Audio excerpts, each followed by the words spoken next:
بسم اللہ الرحمن الرحیم۔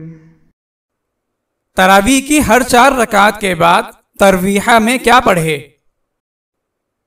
تراویح کے جلسے استراحت اور ترویحہ میں کوئی متعین عمل ثابت نہیں۔ اس میں چاہے تسبیح اور تحلیل یعنی لا الہ الا اللہ پڑھے یا تلاوت کرے یا 4 رکعت پڑھے یا خاموش بیٹھا رہے۔ ترویحہ میں اہل مکہ کا یہ عمل تھا کہ وہ اس دوران طواف کرتے تھے اور اہل مدینہ 4 رکعت نفل تنہا پڑھتے تھے۔